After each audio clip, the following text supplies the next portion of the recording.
같아요. 우리 제목을 한번 읽어볼까요? 함께 읽겠습니다. 시작. 우리는 은혜가 필요한 중독자들입니다. 네, 다시 한번 읽어볼까요? 시작. 우리는 은혜가 필요한 중독자들입니다. 네. 여러분, 우리는 은혜가 필요한 중독자들입니다. 네. 가장 위험한 중독자는요, 자신이 중독자라는 걸 모르는 중독자가 가장 위험한 중독자입니다. 중독에 소망이 생길 때는요, 자기가 중독자는 걸 알면 그래도 중독에 대해서 그나마 소망이 생기기 시작합니다. 네. 우리 마태복음 18장 3절 말씀 함께 읽겠습니다. 시작. 이르시되 진실로 너희에게 이르노니 너희가 돌이켜 어린아이들과 같이 되지 아니하면 결단코 천국에 들어가지 못하리라. 아멘. 한 책에서 읽은 내용입니다. 3살 된 아이가 갓 태어난 동생, 즉 갓 태어난 갓난 아이가 있는 방에, 누워 있는 방에 가서 문을 안에서 걸어 잠그고 이렇게 말을 걸었다고 합니다. 동생아, 우리가 도대체 어디서 왔는지 말해다오. 나는 너무 오래돼서 기억이 나질 않는다. 네가 자라가며 그 기억을 잃게 되기 전에 우리가 어디서 왔는지 얘기해 줬으면 좋겠다. 우리의 영적 성장은요, 우리가 자라면서 잊어버린 나 자신에 관한 것을 되찾는 과정이라고 예수께서 말씀하시는 겁니다. 우리는 원래 하나님의 형상으로 지어지고 태어났습니다. 그런데 우리가 가지고 있던 하나님의 형상은 우리가 자라나며 유실되고 가려지고 또 방치되었습니다. 질문은 이것입니다. 우리가 원래 가지고 있던 하나님의 형상이 무엇일까요? 중세에는요, 인간이 가진 하나님의 형상을 지성이라고 얘기하기도 했습니다. 또 시간이 흘러서는 자유의지라고 얘기하기도 했습니다. 그러나 지금 하나님의 형상이 무엇을 의미하는지 가장 지지받는 해석은 이것입니다. 하나님은 성부, 성자, 성령 삼위의 하나님이신데 일체 하나로 연합하시고 한 분이십니다. 그것은 성부, 성자, 성령께서 서로 사랑하시고 섬기고 서로에게 온전히 헌신하심으로 하나의 공동체가 되셨다. 이게 공동체적 삼위일체론입니다. 그 해석이 뭐예요? 하나님은 사랑이다. 성부, 성자, 성령이 서로 사랑하여 하나가 되어 있는 그 양태, 그 형태, 공동체적 삼위일체. 그리하여 온전히 하나가 되시고 온전히 한 하나님이 되셨다. 하나님은 사랑이시다. 바꿔 말해 하나님은 연합이시다. 바꿔 말해 하나님은 관계 안에 계시다. 이렇게 얘기할 수 있는 거예요. 즉 하나님의 형상된 인간은 뭡니까? 인간은 관계 안으로 지어졌다는 겁니다. 인간은 연합 안으로 지어졌다는 겁니다. 인간은 사랑받고 사랑하는 일을 위해 지어졌다는 겁니다. 그게 우리의 영혼에 새겨진 하나님의 형상이며 그것이 어린아이 됨이라는 예수 그리스도의 표현의 구체적인 내용이라는 것입니다. 여러분, 여기서 어린아이가 되지 아니하면에서 어린아이는 어린이가 아닙니다. 여기서 말하는 어린아이는요, infant, 유아입니다. 아까 말씀드린 이야기에서 동생아, 네가 어디서 왔는지 알려다오라고 말하는 바로 그 갓난장이를 말합니다. 이 어린아이, 아기입니다. 아기. 우리가 사랑하고 사랑받는 일에 온전히 헌신했던 시절로서 예수님은 아기의 시절을 말씀하시는 겁니다. 여러분, 아기를 보면요, 거의 사랑하고 사랑받는 일이 풀타임 잡인 것처럼 살아갑니다. 눈만 뜨면 아빠 엄마의 눈빛을 찾습니다. 사랑을 갈구합니다. 그리고 포옹을 원합니다. 그리고 그 눈빛과 포옹을 받고 다시 그것을 나름의 방법으로 돌려줍니다. 제가 막내가 태어났을 때 비교적 철이 난 상태의 아버지였어요. 첫째, 둘째는 좀 초보였고요. 그러니 그 아기가 나를 갈구하고 또 나에게 그 사랑을 돌려주는 일에 너무나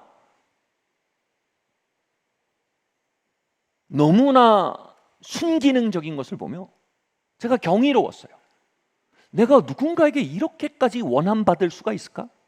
내가 누군가에 의해서 이렇게 사랑받을 수가 있을까? 당시 제가 명지전문대라는 곳에 강의를 하고 있었는데 가는데 1시간 반, 오는데 1시간 반이고 수업이 3시간이에요. 끝나면 녹초가 되는데 그래도 새벽에 거기 갔다가 점심시간에 집에 꼭 들려서 집에서 밥을 먹었어요. 왜냐하면요, 집에 가면 이 깐난쟁이가, 아빠라는 말도 발음하지 못하는 깐난쟁이가 그렇게 숨을 헐떡이면서 반깁니다. 그리고 그렇게 반기고 제 존재를 축하하고 제 존재에 웃음 지어주고 안아 올리면 저를 또 꼭 안아주고 제가 눈빛으로 들여다보면 그 눈빛으로 저에게 또 사랑을 줍니다. 이 아이의, 막내 아이의 이름을 짓는데 저희가 여러 후보가 있었는데 제가 강력하게 밀었던 이름이 마음이었어요. 마음이. 그러니까 이 그냥 마음 덩어리인 거예요. 사랑받고 사랑하는 일에 대해서 완전히 노출돼 있어서 거기에 어떤 갑옷도 방어 기제가 없는 상태, 그 마음인 거예요. 그래서 제가 마음이라는 이름을 밀었는데 그때 최후 변론에 막혔어요. 최후 변론에. 그때 나왔던 영화 중에 강아지 영화가 마음이라는 영화가 있었어요. 그게 개 이름이다 그래가지고 그거 막혀가지고 못 졌는데 못내 아쉬워요. 마음이 정말 마음이로 살았으면 좋겠어요. 앞으로도. 그게 뭐야? 하나님의 형상을 지키며 사는 겁니다. 여러분, 아이들은 말씀드렸듯 아기들은요 정말 24시간 사랑하고 사랑받는 일에 완전히 헌신돼 있어요. 근데 여러분, 어른이 되면서 어떻게 됩니까? 우리가 그렇게 사랑하고 사랑받는 뽀송 그 일에 헌신되어 있는 마음만으로 살기에는 이 세상이 너무 험하다는 걸 배워갑니다. 여러분, 세상만 험합니까? 사실 그 마음만으로 상대하기엔 아빠, 엄마도 너무 어려운 존재로 경험이 됩니다. 어른이 되어가며 자라가며 아이는 점점 그 마음에 갑옷을 입혀가는 법을 배우게 됩니다.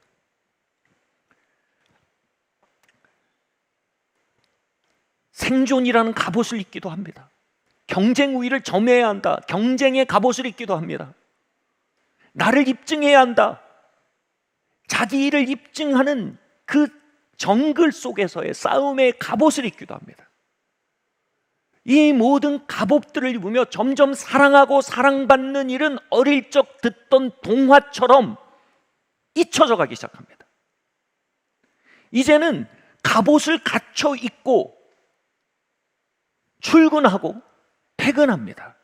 그리고 사랑하고 사랑받는 일은 집에 돌아와서 겨우 갑옷을 벗을 때 나는 파타임 잡이 됩니다. 그나마 파타임 잡으로라도 그걸 벗고 할 수 있는 사람은 행운입니다. 대부분은 자신의 갑옷을 어디서 벗는지 갑옷 솔기조차 찾지 못합니다. 그리고 그 갑옷과 피부가 붙어버려 더 이상 갑옷이 난지 그 너머에 살갗이네가 존재하는지 그 너머에 사랑하고 사랑받던 원초적 기억, 원초적 영혼, 어린아이 같음이 존재하는지조차 반문하는 삶을 살게 되는 것입니다. 그래서요, 세상은 우리에게 갑옷을 입히고요, 예수 그리스도는요 돌이켜 어린아이가 되라는 말은 정확히 이겁니다. 그 입었던 갑옷을 벗기 시작하라는 겁니다. 다시 사랑하고 사랑받는 원래 하나님의 형상, 즉 너의 영혼으로 사는 일을 배워가야 한다는 것입니다. 이 배움에 대해서 영성학자들은 이런 표현을 써요. unlearning의 과정이래요. 다시 말해 우리가 크면서 생존을 배우고, 크면서 자기를 입증해야 함을 배우고, 크면서 경쟁을 배워가고, 크면서 시기를 배워가면서 점점 갑옷을 입었던 것이 learning, 삶을 배웠다는 거예요.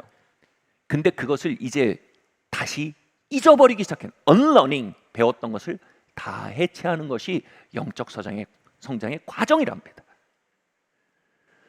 세상은 갑옷을 입도록 우리를 불러왔고, 그리스도는 갑옷을 벗고 하나님의 형상, 갑옷 너머의 민낯, 살갗으로 살아가도록 우리를 부르고 계시다는 것입니다. 여러분, 본질적인 회개는 비도덕을 버리고 도덕 안으로 들어오는 것이 아닙니다. 본질적인 회개는 갑옷을 벗고 하나님의 형상 우리 자신으로, 그 살갗으로 이 땅을 살아가는 삶입니다. 영혼으로 사는 것입니다. 이 이야기에 아주 좋은 영감을 주는 이 제임스 조던이란 분의 이야기를 좀 들려드리겠습니다. 그분은 자라면서 당연히 모든 사람들이 그렇듯이 사랑하고 사랑받기 원하는 영혼으로 존재하다가 그것에 응답할 수 없는 가정 현실 속에 실망하고 상처받고 마침내 포기합니다. 마음으로 산다는 건 불가능하구나. 사랑하고 사랑받는 일은 정말 애들이 가지는 환상이지 현실은 그렇지 않구나. 결국 그는 마음으로 살 수 없음을 받아들이고 갑옷을 갖춰 입습니다. 그는 독립을 하자마자 사슴 사냥꾼이 됩니다. 뉴질랜드에는요, 사슴 개체수가 너무 많이 늘어나서 사슴을 계속 잡아서 개체수를 조절하는 사냥꾼들을 정부에서 고용하는데 그들이 하는 일은요, 한 달 내내 산속에 혼자 생존하면서 사슴을 잡는 일입니다. 사실은 제임스 조던은 사슴 잡는 일이 좋아서 그 일을 한 게 아닙니다. 그는 사람과 사람 사이에 사랑하고 사랑받는 일에 너무 상처받았고 너무 피로감을 느꼈고 그리고 너무 소망을 느끼지 못했기에 그는 차라리 산속으로 들어가 버린 것입니다. 그가 사랑하고 사랑받는 일에 골몰하던 어린아이의 자리에서 갇혀 입었던 갑옷은 이것이었습니다. 마초맨이었습니다. 나는 이제 혼자 스스로 살아남는 남자가 될 것이다. 나는 그 누구도 필요하지 않다. 나는 혼자다. 나는 스스로 해낼 것이다. 이제 내 힘이 나의 안전지대고 나의 능력이 나의 피난처다. 나는 사랑을 믿지 않는다. 나는 힘을 믿는다. 그는 강한 남자가 되었습니다. 실제로요, 거의 100kg에 달하는 사슴을 얻고도요, 산을 넘는 정도 강한 사람이 되었고요. 그리고 혼자 산속의 어떤 형편에서 살아남는 생존자가 되었습니다. 그러던 중 그가 예수 그리스도를 영접하고 예수님을 만나게 되었습니다. 교회를 다니기 시작했는데 교회를 다니던 중 한 60대 정도 되신 권사님이 주변 성도들에게 제임스 조던을 소개하면서 한 20대 초중반의 제임스를 소개하면서 이렇게 얘기한 겁니다. 여기는 제임스라고 하네. 올해 예수님을 영접한 베이비 크리스찬이야. 근데 이 제임스 조던이 베이비란 말에 완전히 긁혀버렸어요. 베이비라고요? 마음속으로 했더니 아줌마, 내가 베이비라고요?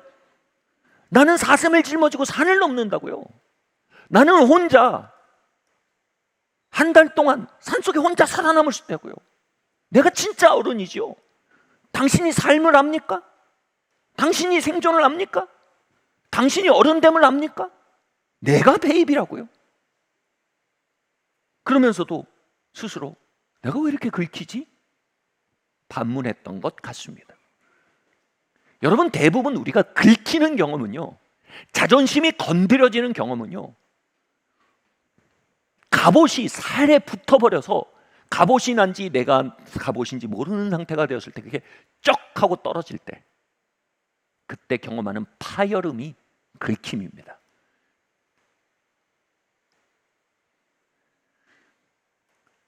그러더니 제임스는요, 잭 윈터라는 하나님 아버지의 마음 사역자를 만나게 되고요, 하나님이 우리의 아빠이시며 우리가 그분의 아들, 딸이며 그분의 초자연적인 사랑의 부음 안에 살아가는 특권을 누릴 수 있는 자임을 배우게 됩니다. 그리고 그 일을 사모해서 뉴질랜드부터 미국까지 그 캠프에 참여해서 1년 정도의 개비어를 갔습니다. 그런데 그곳에서 자원봉사를 하면서 수많은 사람이 잭 윈터의 사역을 통해 하나님 아버지를 만나고 그 사랑을 흠뻑 경험하는 일을 섬기면서도 본인에게는 그 일이 전혀 벌어지지 않는 것에 의문을 품기 시작했습니다. 그리고 마침내 1년이 다 돼서 뉴질랜드로 돌아가야 되는데 자기 와서 시컨 봉사만 했지. 하나님 아버지는 모르겠어요. 그 잭 윈터를 찾아갑니다. 목사님, 제가 뉴질랜드 돌아가야 되는데 절 위해서 좀 기도 사역을 한번 해주셨으면 좋겠습니다. 이대로 돌아갈 수는 없습니다. 제긴터 목사님의 시그니처 사역이 있었어요. 이게 뭐냐 하면 여기 일단 수건을 얹습니다.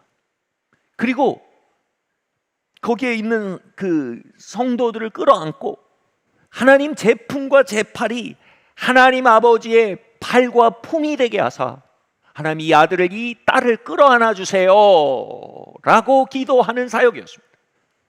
여기 왜 수건을 얹었냐면 그렇게 사역할 때 하나님의 초자연적인 사랑이 그 영혼 가운데 부어져서요, 그 사랑하고 사랑받기 원했던 어린아이, 그 영혼, 진짜 자아라고 합니다. 그 중심으로, 그 갑옷 너머에 있는 그 영혼으로 흘러 들어가면 애든 어른이든 남녀노소 무로대소하고 몸에 있는 모든 물이 입과 코와 눈을 통해서 나오는 거죠. 그러면 제긴터 목사님 셔츠가 다 젖어버리니까 여기 수건을 얹어놓고 사역을 해야 했던 것입니다. 제임스 목사님이, 제임스가 그때 제긴터에게 그렇게 요청하자 제긴터가 좋다, 내가 너를 위해 기도 사역하겠다, 그런데 한 가지 조건이 있다 이렇게 얘기합니다. 그 한 가지 조건은 이것이다. 당신이, 너가 하나님 아버지의 사랑을 필요로 하는 한 명의 아이가 될 수 있겠냐? 그 사랑하고 사랑받는 일을 갈구하며 그것이 돌아오지 않아 실망하고 그 일들이 쌓여 마침내 좌절하고 포기해버린 그 아이가 되어 아바 나를 사랑해 주세요라고 말하는 위치에 설 수 있겠냐? 이 말이 뭡니까? 언러닝입니다. 네가 사냥꾼이 되어 배웠던 것을 잊고 다시 아이의 자리에 돌아갈 수 있겠냐? 스스로 생존자가 되기 위해, 너를 입증하기 위해, 경쟁의 우위를 점하기 위해 배워왔던 갑옷을 벗고 다시 사랑하고 사랑받는 일에 돌아갈 수 있겠냐? 제긴터의 그 요청은요, 제임스 조던의 폐부를 찌릅니다. 자신의 존재의 양태에 대해 빛을 비춰준 것입니다. 그리고 네, 그렇게 하겠습니다. 이제 나는 마초맨 제임스가 아닙니다. 이제 나는 생존자 제임스가 아닙니다. 이제 나는 사슴사냥꾼 제임스가 아닙니다. 이제 나는 아버지의 사랑을 갈구하는 하나님의 형상 아이 제임스입니다. 돌이켜 어린아이 자리로 돌아갑니다. Unlearning. 그래서 영적 성장에 대해 growing up이 아니라 growing down이라는 얘기를 해요. 그는 growing down, 영적으로 성장하기 위해서 우리가 떠났던 아이의 자리,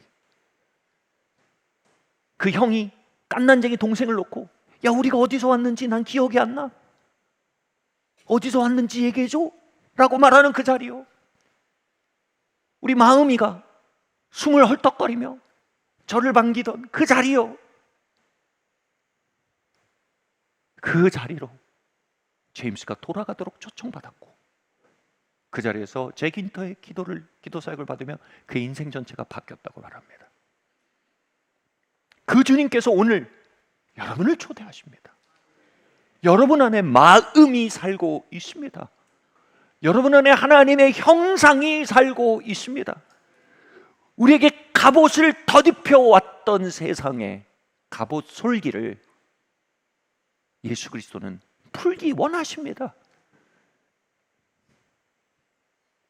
어떻게 이 거친 세상을 그 속살로 살겠느냐 반문하는 우리의 영혼에 아바는 신뢰와 인도하심을 가르치십니다.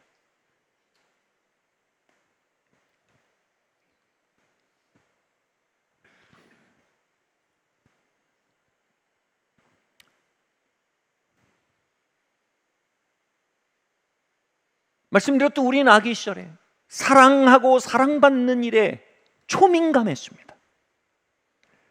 어디서 사랑이 온다 싶으면 그곳으로 존재가 향했습니다. 온기가 느껴지고, 그 사랑이라는 것은 그 시절의 개념도 아니고 철학도 아니었어요. 그냥 기후였어요. 그쪽으로 응답하고요, 그 사랑을 받아서 또 그 사랑을 흘려보낼 것에 대해서 아주 초민감함으로 흘려보내던 시절이 우리 모두에게 있었습니다. 그 시절에 우리는 핸드폰에 민감하지 않았습니다. 그 시절에 우리는 성공에 민감하지 않았습니다. 그 시절에 우리는 생존에 민감하지 않았습니다. 그 시절에 우리는 사랑에 민감했습니다. 우리가 그 자리로 들어갈 때 그리스도께서 뭐라고 하십니까? 천국으로 들어가게 된다고 합니다. 여기서 말하는 천국은 죽어가는 천국이 아닙니다. 구원의 커트라인을 말하는 게 아닙니다. 여기서 말하는 천국은 보이지 않으나 우리를 둘러싸고 있는 하나님의 임재와 사랑과 음성을 말하는 것입니다. 아멘. 우리가 그 아이의 자리로 돌아갈 때 우리에게 감지되지 않던 하나님의 음성이 감지되고, 우리가 잡을 수 없었던 하나님의 사랑을 캐치하게 되고요, 우리가 읽을 수 없었던 하나님의 일하심을 읽을 수 있게 된다는 것입니다. 갑옷을 내려놓을 때 우리는 하나님의 보호하심을 얻습니다. 갑옷을 내려올 때 우리는 하나님과의 친밀함을 얻습니다. 갑옷을 놓을 때 우리는 하나님의 지혜와 하나님의 음성을 얻습니다. 이 거친 세상 어떻게 그 영혼으로 살아가냐고요? 하나님으로 살게 되는 것입니다. 아바로 살게 되는 것입니다.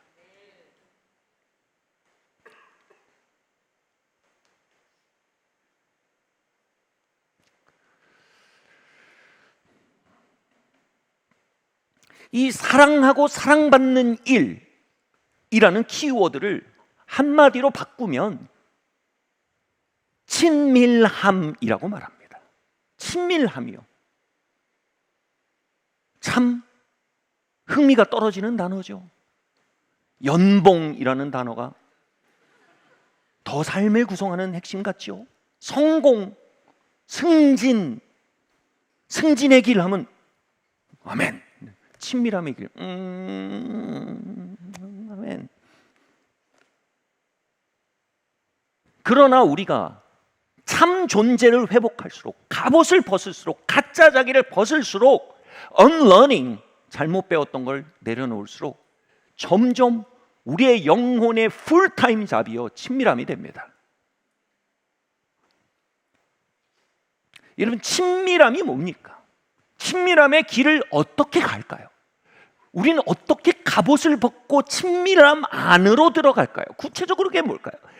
그 길은요, 친밀함이라는 단어 자체에 힌트가 있습니다. 이 친밀함은요, 영어로 intimacy인데 라틴어로 intimus라는 뜻에서 왔다는 설이 있습니다. intimus라는 라틴어는 뭘 말하냐면 안에 있는 것이란 뜻이에요. 속에 있는 것이란 뜻입니다. 또한 다른 설에 의하면 이 intimacy, 친밀함이라는 단어는 intimore, 두려움 속으로라는 라틴어에서 왔다는 설도 있어요. 우리 안에 있는 것, 즉 intimus거나 두려움 속으로라는 intimore라는 것이 친밀함이라는 뜻의 본질이라는 겁니다. 이것은 친밀함의 길을 굉장히 잘 시사해 주고 있습니다. 여러분, 사랑하고 사랑받기를 갈구하는 우리의 영혼과 그 우리의 영혼의 진실을 누군가에게 보인다는 건요, 대단히 위험한 일입니다. 즉, 내 삶에 정말 안에 있는 것을 드러내는 것, 이것은 무서운 일입니다. 인티무스를 인티모르로 끌고 가는 것입니다. 그게 친밀함의 길입니다.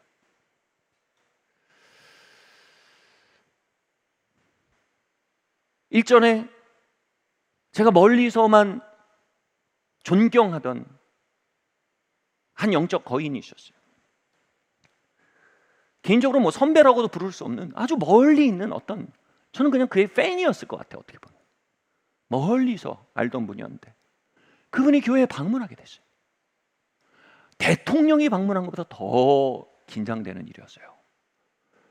저는 최고의 모습만을 그에게 보이고 싶었습니다. 그런데 그 집회가 진행되던 중에 어찌 보면 저희 가문의 연약함일 수도 있고 죄성일 수도 있는 어떤 부분이 균열이 되면서 터져나오는 사건이 있었어요. 자연히 저는 어두워졌고 그로 인해 마음이 후퇴했어요. 이렇게 됐는데 그분을 이렇게 만나고 계속 매일 봐야 되니까 만났는데 그분이 How are you? 그렇게 묻는 거예요. How are you? 그게 그냥 인사가 아니라 지금 너 안에 뭐가 진행되고 있니? 라고 살피는 언어로 제가 들린 거예요. 그래서 제가 그냥 최고의 모습만 보이고 싶던 그것에서 인티무스, 제 안에 있는 얘기를 열었어요. 사실 이러이러한 것들이 이러이러한 이 역사가 있는데 우리가 이것이 불거져 나온 일이 있었습니다. 그래서 지금 제 마음이 좀 무겁습니다. 인티모르, 위험한 일이었어요.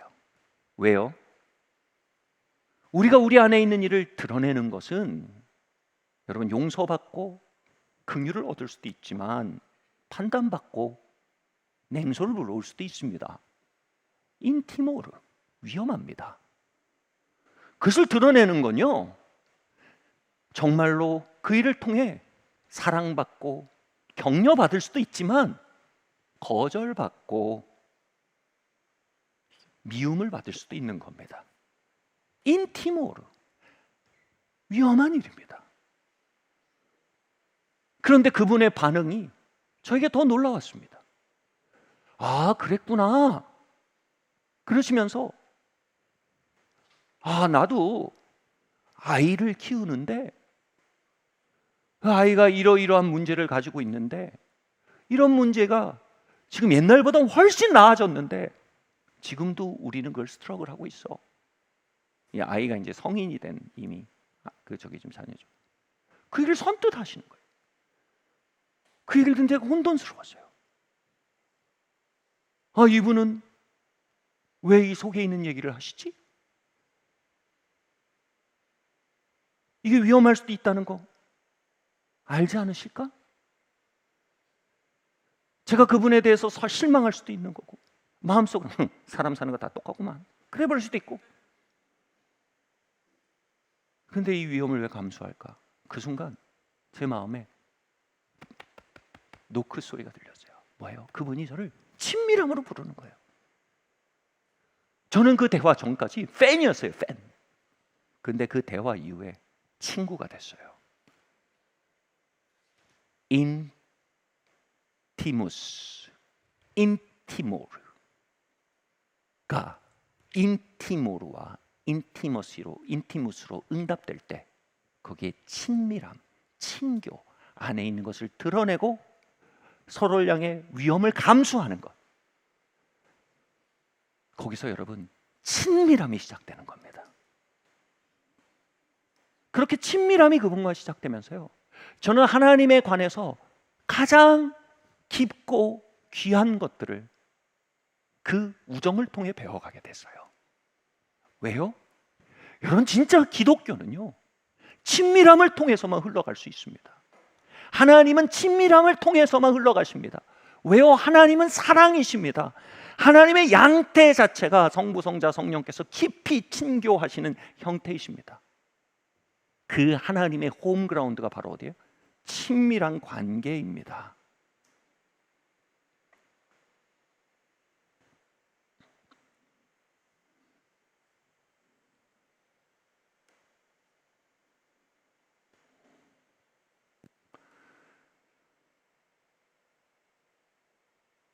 우리는 자신을 열어 보이는 위험을 감수하는 선택을 배워가야 합니다. 친밀함의 길을 걸어나가야 합니다. 우리의 갑옷 솔기에 매듭을 풀고 그 갑옷 너머에 있는 우리의 진짜 영혼의 이야기를 개방하는 법을 배워야 합니다. 그렇게 인티머시가 자라나갈 때 하나님은 그곳에 임재하십니다. 하나님은 그곳에 통해 역사하십니다. 현대 심리학의 발전은요, 신학적인 개념들을 좀 더 정밀하게 설명할 수 있는 도움을 줍니다. 저는 신학적으로 제일 난감한 단어가 바로 죄라고 생각합니다. 신학적으로 말하는 죄는요, 절대로 도덕적인 단어는 아닙니다, 여러분. 근데 우리가 죄라는 신학의 단어를 들으면 죄라는 윤리적 단어로 번역해서 듣는 것이 현실입니다. 그러나 이 죄를 더 잘 번역할 수 있는 언어는 심리학인 것 같습니다.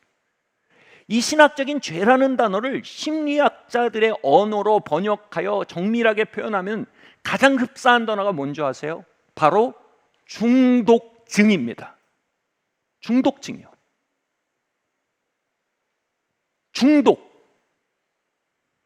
중독이 뭡니까?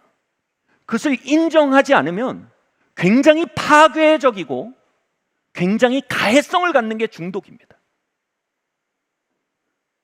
여러분이 알코올 중독자라면 내가 알코올 중독임을 인정하지 않고 알코올 중독임을 부정하고 살수록 그로 인해 파괴와 고통이 계속됩니다. 그러나 동시에 중독이란 단어는 다른 가능성을 개방합니다.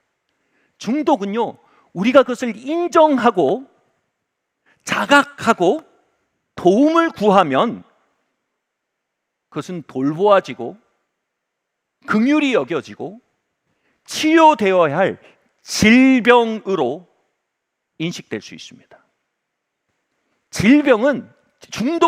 중독은 우리가 그것을 어떻게 인정하고 고백하냐에 따라 가해성을 가지는 파괴적인 것일 수 있고 긍휼과 자비와 용서와 치유를 경험하는 여정의 시작이 될 수도 있는 것입니다.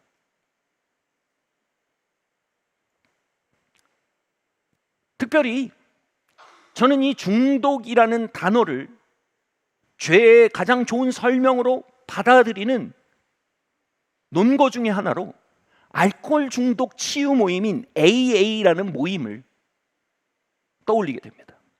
AA라는 모임은요, 알코올 중독이라는 중독 중에 여러분 굉장히 사실은 고통이 큰 중독이랍니다. 주변을 진짜 힘들게 하는 중독 둘이 알코올 중독과 도박 중독이래요. 다른 중독은 혼자 조용히 파괴되는데 알코올 중독과 도박 중독은 주변을 다 끌고 들어가는 거예요. 주변을 다 끌어당기는 블랙홀처럼 파괴하는 중독인 거예요. 근데 이 알코올 중독을 치유하는데 여태까지 여러분 인류가 가졌던 모든 툴 중에 가장 훌륭한 툴이 바로 AA라는 툴입니다. 이 AA라는 알코올 중독 치유 모임은요, 복음의 원리들을 치유 과정으로 12단계 치유 과정으로 만들어낸 모임입니다. 그곳에서 가장 중요한 치유의 시작을 이렇게 말합니다. 당신이 인정하지 않을 것을 치유할 수 없다. 당신이 인정하지 않는 것은 계속 당신 안에 머물러 있으며 당신을 통제할 것이고 마침내 당신 자신과 당신 주변을 파괴할 것이다. 여러분, 이게 시작점입니다. 우리가 인정하지 않는 죄는 치유될 수가 없습니다. 우리가 인정하지 않는 중독은 우리 안에 계속 같이 살 것입니다. 그리고 우리의 삶을 다스리고 통제할 것입니다. 그리고 야금야금 우리를 먹어치우고 우리의 부르심을 먹어치우고 우리의 유혹과 관계를 먹어치우고 우리의 잠재력을 먹어치우고 마침내 우리의 주변을 먹어치울 것입니다. 이 말은 경고이자 희망입니다.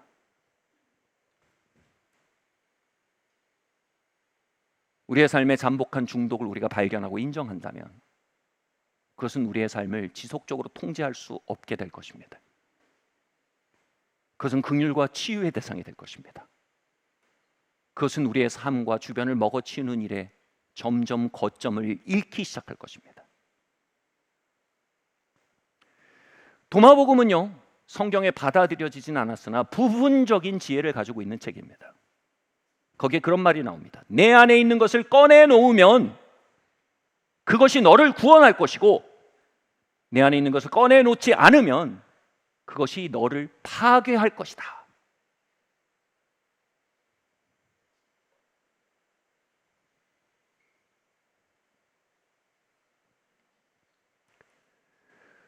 중독 치유 전문가인 제럴드 메이가 이렇게 말합니다. 인류는 모두 중독이라는 전염병을 가지고 있다. 그리고 그 중독의 본질은 친밀함, 사랑하고 사랑받는 일에 있어 좌절되고 그것을 대체하거나 뒤틀려서 형성된 것이 모두 중독이다.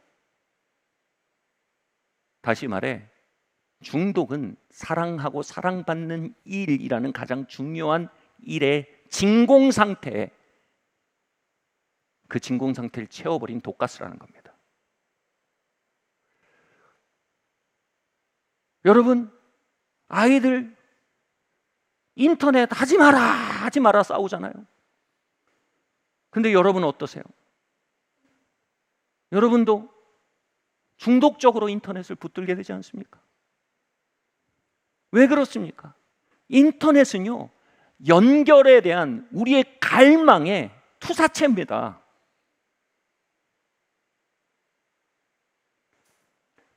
옳고 그름의 문제가 아니에요. 우리의 대체제예요. 성중독. 여러분, 너무 어마어마한 단어로 들릴 수 있지만 성중독이 뭡니까? 정욕이 성중독입니다. 성중독은 무엇입니까?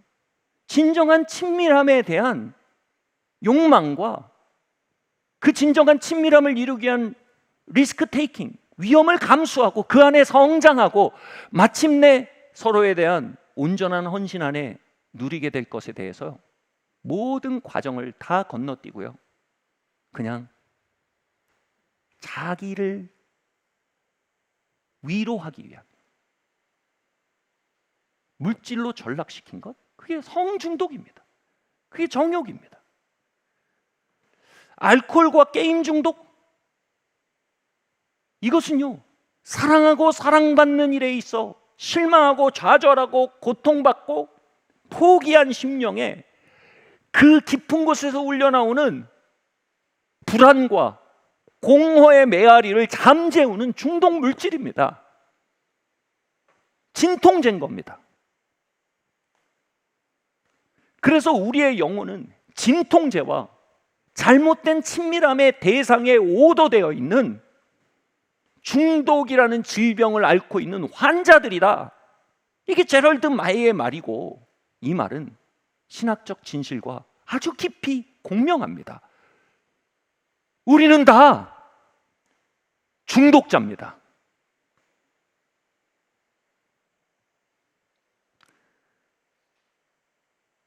제가 설교를 하며 이쯤엔 아멘이 나오겠지 하는데 가장 아멘이 안 나왔던 근래 들어 있었던 사건 중에 하나네요. 우린 다 중독자예요.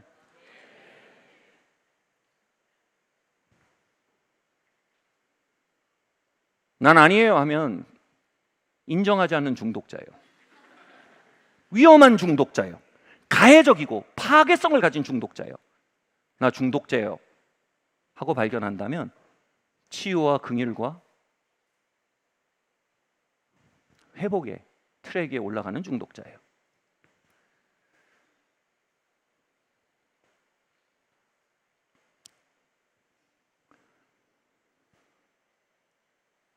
다시 말해 인류는, 저와 여러분은 모두 사랑하고 사랑받는 일이라는 친밀함이라는 삶의 주제에서 미끄러져 나와 나름의 대체제와 나름의 중독물질로 그 근원적인 상실과 고통과 근원적인 실망을 땜빵치며 살고 있는 상태라는 겁니다. 그렇게 우리는 어린아이의 자리를 떠나왔으며, 그렇게 우리는 진짜 양식을 떠나 불량식품으로 살아오도록 배워왔으며, 그렇게 우리는 사랑받고 사랑하는 일은 이 정글 같은 세상에 동화같이 낭만적인 일이지 불가능한 일로 생각하며 실망하고 있는 사람들이라는 겁니다.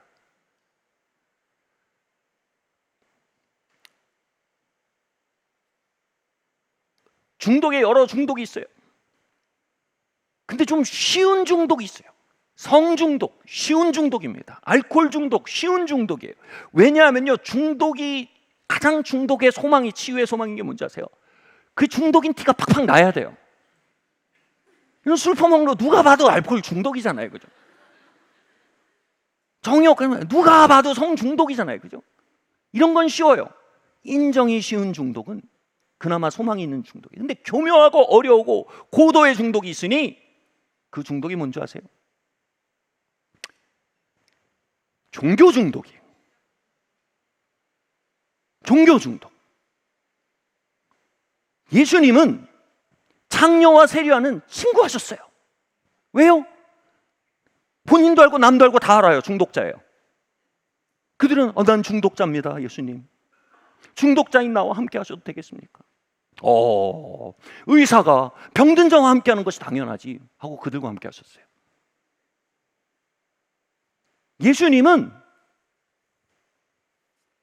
자신의 갑옷설기, 즉 삶의 진실을 발견하고 중독 안에 기울어지고 그 중독 안에 있는 친밀함에 대한 목마름이 좌절되어졌고, 그래서 어떻게 삶을 왜곡되게 살아왔는지를 자각하는, 인정하는, 발견하는, 고백하는 죄인들과 아무 문제가 없으셨어요. 왜냐하면 예수님은 치료자예요. 예수님은 제랄드 메이예요.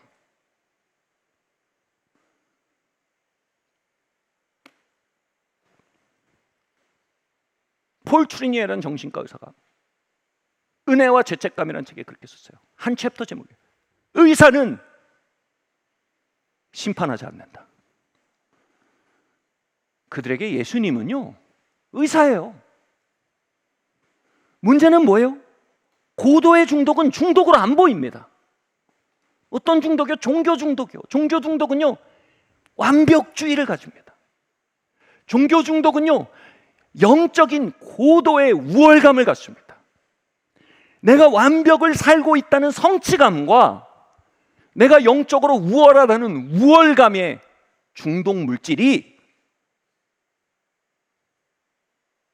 진통제로 사용되고 있는 게 종교 중독입니다. 근데 겉으로 봐선 훌륭한 삶이에요. 겉으로 봐서는 박수 받을 삶이에요. 중심에서는 친밀함과 아무 관계가 없어요. 중심에서는 사랑받고 사랑하는 일에 있어서는 죽어 있습니다. 그를 끌고 가는 건 사랑하고 사랑받는 친밀함이 아니라 영적 우월감이에요. 그를 끌어가는 건 도덕적 성취감이에요. 그래도 난 너보다 낫다. 그래도 난 깨끗하게 살았다.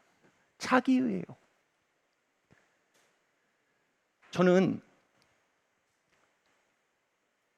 회개하기 전에 정욕 중독, 술 중독자였던 것 같아요. 근데 회개하고 신학교 가서 종교 중독자가 됐어요. 근데 제가 어떤 상태인지 몰랐어요. 여러분, 종교 중독의 특징이 뭐죠? 무자비해요. 사랑하고 사랑받는 것이 아니라 도덕적 우월감이 열리기 때문에 도덕적으로 열등한 사람들에게 무자비합니다.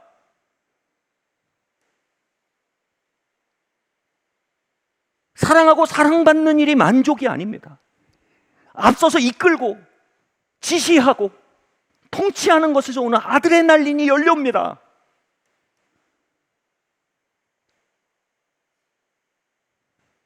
저는 제 영혼의 진실을 보지 못했어요. 왜냐하면 좀 더 교묘한 중독 가운데 놓였기 때문이에요. 그런데 여러분, 친밀함에 있어서의 장애는요, 친밀함으로만 고쳐져요. 무슨 얘기냐면요, 제가 그러고 있다는 걸 몰랐는데 그러고 있는 영혼의 진실을 알게 한 게 결혼이었어요. 친밀한 관계가 생기니까 소위 말해 미천이라 드러나는 거예요. 저는 집에서 사랑하고 사랑받는 사람이 아니라 집에서도 도덕주의자인 거예요. 집에서도 대장인 거예요. 집에서도 도덕적, 영적 우월감으로 서 있는, 야, 내가 가장이야. 내가 목사야. 환자가 환자인지 모를 때 어마어마하게 위험해집니다.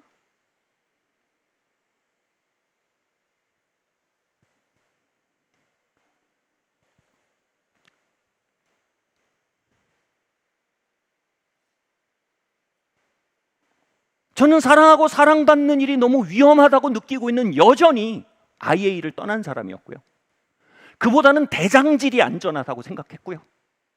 그보다는 영적 도덕적 우월함과 완벽함을 살아내고 성취하는 것이 조금 더 현실적이고 효과적이라고 생각했던 또 다른 중독자였던 거예요.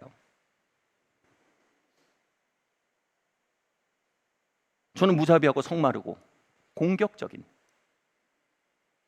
도덕주의자였어요.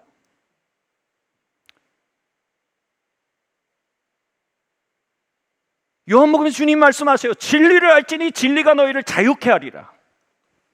여기서 말하는 진리는 교리를 말할 수 있지만 더 많은 사람들은 이 진리를 진실로 번역합니다. 진실을 알지니 진실이 너희를 자유케 하리라. 우리의 삶의 이야기, 우리의 중독의 삶에 대한 진실을 알아야 되는 겁니다. 여러분, 그 진실을 만나야 자유를 얻을 수 있는 겁니다. 제 삶의 진실은 그것이었습니다. 기껏 술 중독에서 기어나와서, 기껏 정욕 중독에서 기어나와서 이제 더 고도의 중독에 빠진 거예요. 종교 중독이요.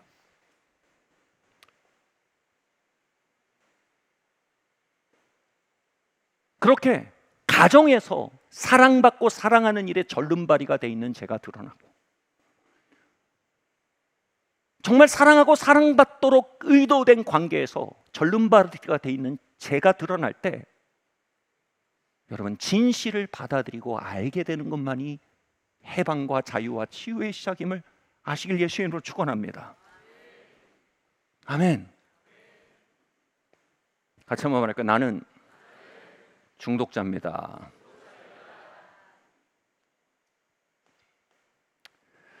그래서 제 삶의 진실을 인정하기 시작하고, 제 아내에게 인정하고, 아이들에게 인정하고, 여러분, 진실을 알아갈수록 중독으로부터 조금씩 이길 수 있는 힘을 얻습니다. 조금씩 친해지는 거예요. 이전에는 성공이 제일 중요한 줄 알았어. 근데 더 중요한 게 있어. 아내와 사랑하고 사랑받는 일이 더 중요하더라고요. 이전에는 생존이 더 중요한 줄 알았어. 근데 아이들과 사랑받고 사랑받는 일이 더 중요하더라고요. 이전에는 성공이 제일 중요한 줄 알았어요. 근데 하나님 맡기신 사람들과 사랑하고 사랑받는 일이 더 중요하더라고요.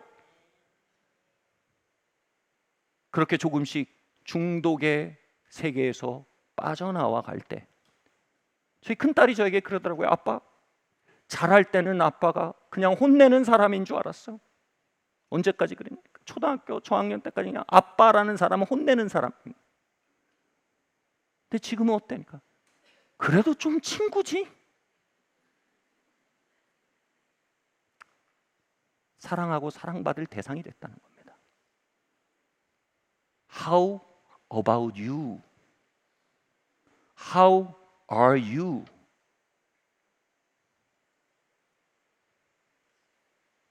진실을 알지니 진실이 우리를 자유케 하리라.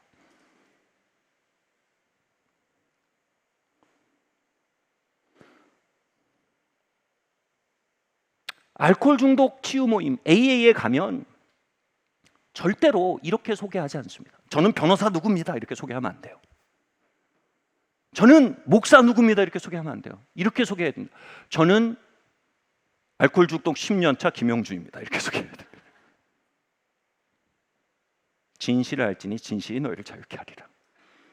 저는 전직 술 중독이었고, 저는 전직 정욕 중독이었고, 현직 종교 중독 15년 차 김영준입니다.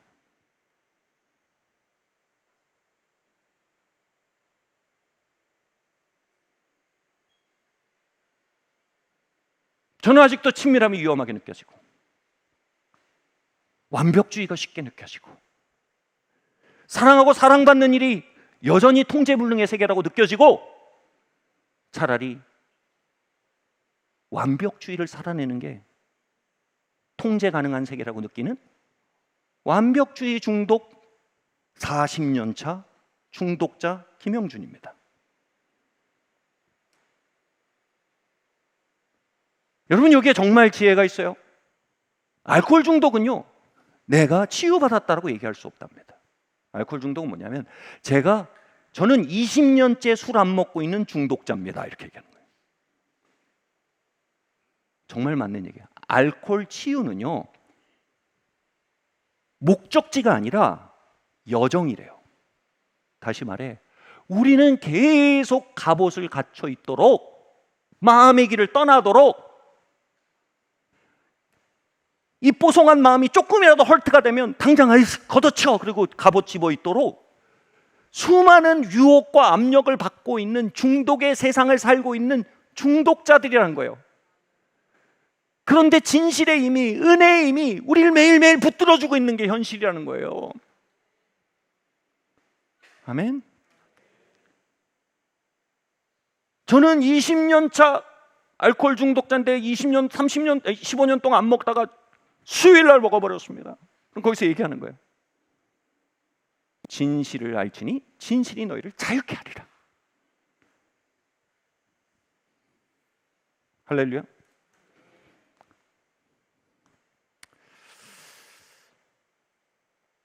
리차드 로우는 이렇게 얘기합니다.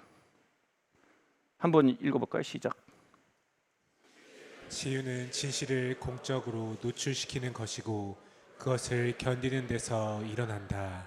이 중독 치유 모임인 AA 모임에서 대부분이 여러분 교회당을 빌려서 모임을 합니다. 그런데 옛날에는 교회당 본당을 빌려서 모였는데, 이 모일 때 이제 막 술주정뱅들이 모이고 막 행색이 이상한 사람들 막 오고, 막 또 모임이 막 그 제정신이 아닌 통제가 안 되는 사람들이 막 의자가 망가지고 하니까 점점 이제 본당을 안 빌리고 예배당 지하에 있는 부속실을 빌리는 흐름으로 넘어가고 있답니다. 그런데 많은 신학자들이 얘기하는 게 뭔지 아세요? 진짜 복음과 은혜는 본당이 아니라 지하에 있는 부속실이 역사하고 있다는 거예요. 여러분, 우리가 예수님의 이름으로 모여서 종교를 연습하고 도덕주의를 연습하고 그것을 새로운 갑옷, 새로운 중독의 대상으로 여기고 있다면, 여러분, 거긴 가장 복음이 역사할 수 없는 가장 교묘한 중독적 집단이 될 것입니다. 아멘. 교회는 AA 모임이 되어야 합니다. 교회는 중독을 고백하는 자들의 모임이 되어야 합니다. 한번 옆에 인사할까요? 안녕하세요. 중독 20년 차 김영준입니다.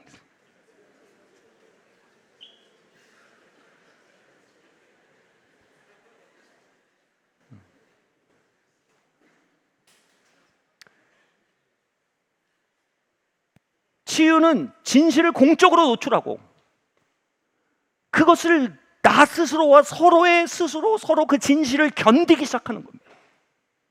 부정하지 않는 거예요. 서로 인내하는 겁니다. 저도 중독적인 저를 견디는 거예요. 우리도 서로 그 중독의 그림자를 사는 서로를 견디어주는 겁니다. 그게 AA 모임의 핵심이에요. 그것을 견딜 때 뭐라고요? 그 진실의 꽃봉오리를 피울 때 뭐라고요? 거기에 진실의 꽃봉을 피우면 거기에 치유라는 나비가 내려와서 앉는데요. 은총이 역사한다는 거예요. 하나님이 거기 역사하신다는 거예요. 여기 진실의 꽃이 만개한 꽃밭이 되길 바랍니다.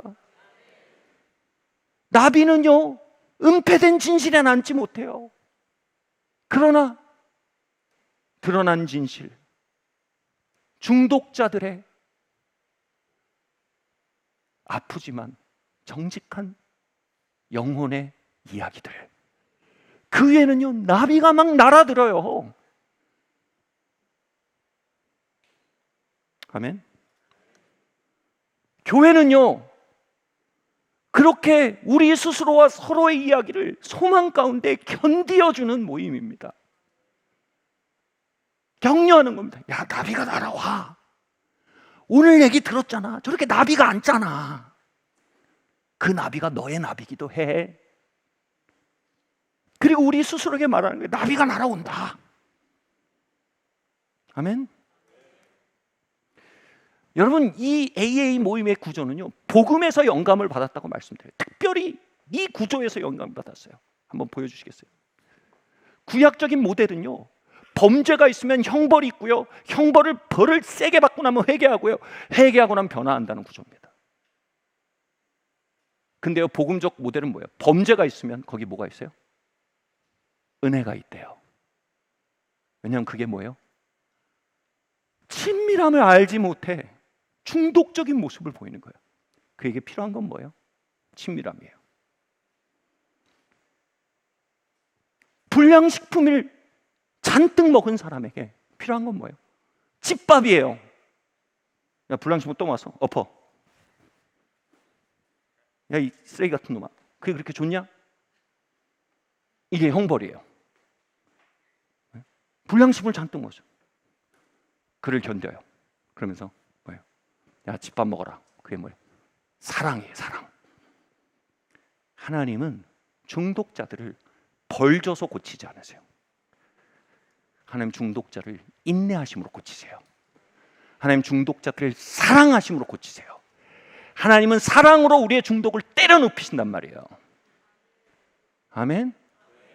그리고 이 구조가 가장 치명적인 중독인 알코올 중독의 가장 강력한 결과를 가져오는 구조임을 이건 과학적으로 입증하고 있는 거예요.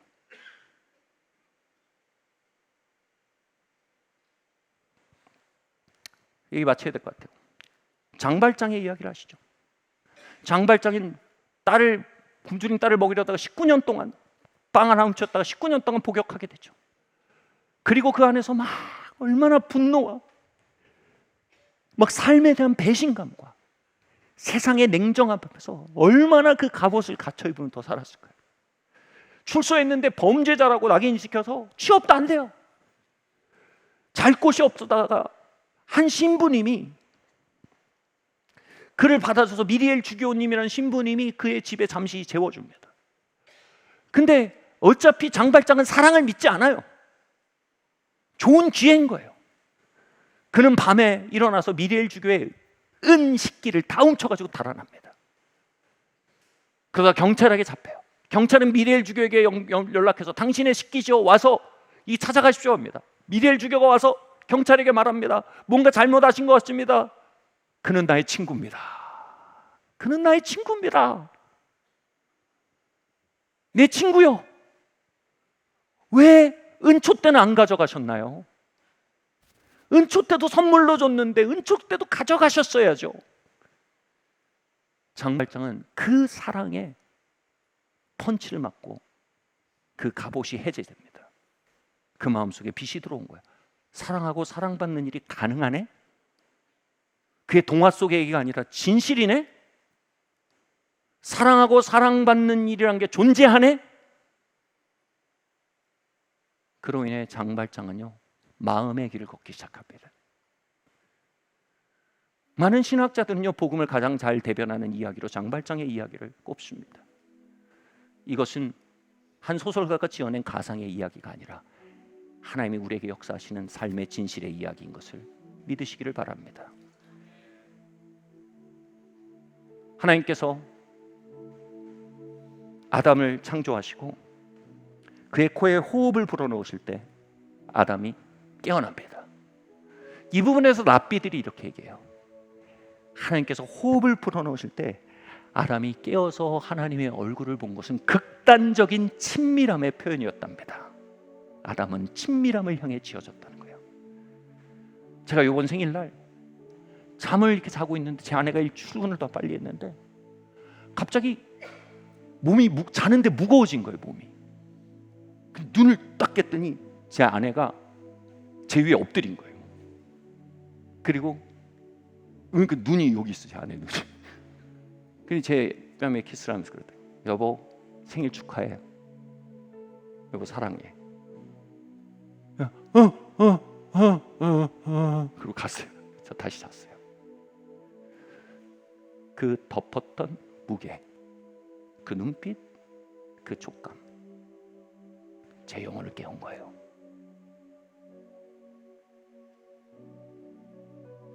아담의 경험이 그거였다는 거예요.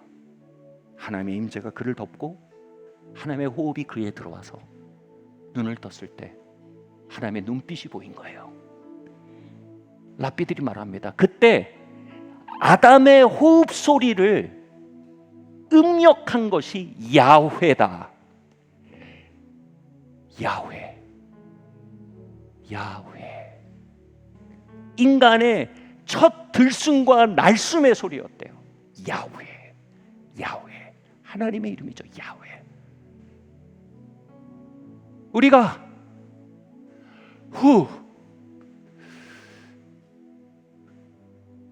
우리가 갑옷을 벗고 영혼의 자리에 돌아올 때 거기서 우리는 우리를 덮는 하나님의 무게를 느낍니다.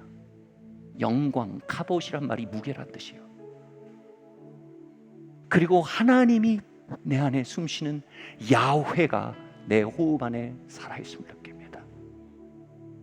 내가 그 무게와 그 호흡 속에 지어졌으며 그 무게와 호흡 속에 살아가도록 의도되었으며 그 호흡과 영광 속에 걷는 것이 다윗이 뭐라고 하십니까? 여호와는 나의 방패시라. 이제 더 이상 나의 갑옷이 나의 무기가 아니요 여호와가 나의 갑옷입니다. 여호와는 나의 산성이라. 이제는 나의 중독과 나의 방어 기제가 나를 지키는 무엇이 아니라 나를 덮는 야훼, 나의 호흡 가운데 살아있는 야훼가 나의 보호막이십니다. 극단적인 친밀함입니다. 사랑하는 중독자 여러분, AA 위례지부 여러분,